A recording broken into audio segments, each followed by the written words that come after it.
Eto guys, nandito tayo sa Bato Spring. Nasa Biyahe Noreste tayo sa YouTube channel natin. Mayroon akong nakilala dito si Sir QD, isang lifeguard dito.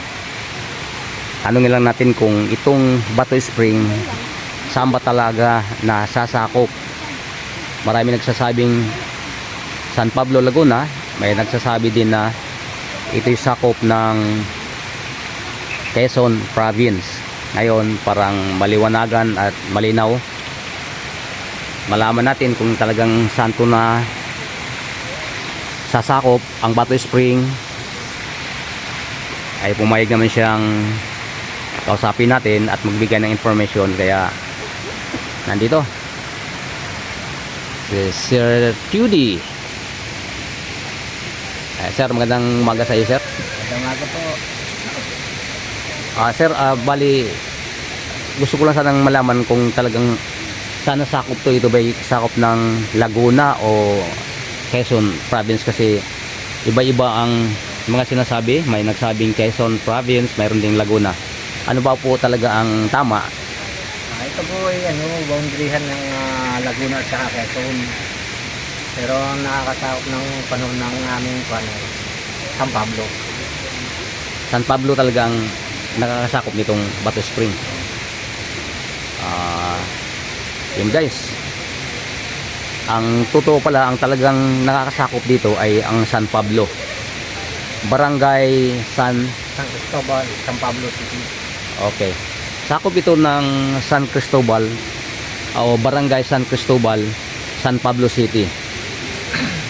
Pero ito palang lupain dito guys ay halos kalahati napunta sa Quezon Province, ang kalahati naman ay sakop ng Laguna.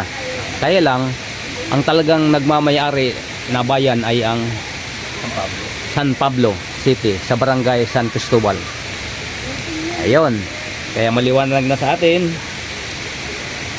at alam natin ngayon kung saan to nasasakop ang tawag yan, Bato Spring.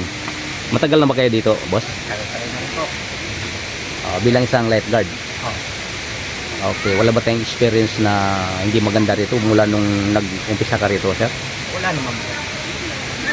Tsaka magkano bang entrance dito, sir? Nandun sa day tour 200, overnight 300. 300, okay. Sa ating isang cottage po, sir? Cottage po, depende sa anong room mo makukuha. Kaya ang baba namin 500. 500. Cottage yun. Yung wala bang misa lang kukunin mo? May isa lang yun, 500. 500. Yung mga room, depende ho sa laki ng room. Ayun. Nagdedepende na rin guys kung kukuha ka ng room, kung mag-overnight ka. Yun. Kung malaki o maliit. Kung maliit, ay maliit yung babayaran mo. Kung malaki, malaki yung babayaran mo.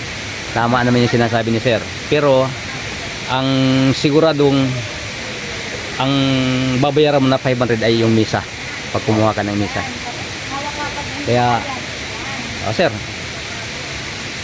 kamustahin mo na yung mga kamag-anak mo, yung mga kakilala mo kung sino dyan. Nasa Biyahe Noreste tayo ngayon. Shoutout mo lahat sa lahat ng aking mga kakilala. Asan po ba kayo, sir, sa Quezon o sa Laguna? Laguna po. Taga San Pedro din. Dito lang, dito sa ganito na. Okay. San Cristobal. Sir, maraming salamat sir sa pagpa-unlock mo sa kaunting katanungan na dapat natin bigyan ng kaliwanagan o gawa ng naguguluhan ng iba. Ang kakalam kasi nila sakop ng Quezon, iba naman sakop ng Laguna. So guys, ngayon na maliwanag na sinasabi sa atin ni Sir QD na ito ay sakop ng San Pablo sa Barangay San Cristobal, San Pablo City. Sir, maraming salamat ulit sir. Thank you. Ikot ko lang itong kamera natin.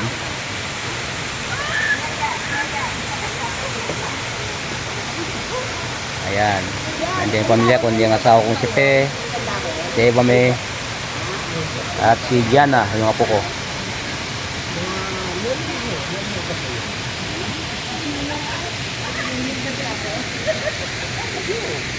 Ito yung ganyan lang namin. Ito yung ganyan lang namin.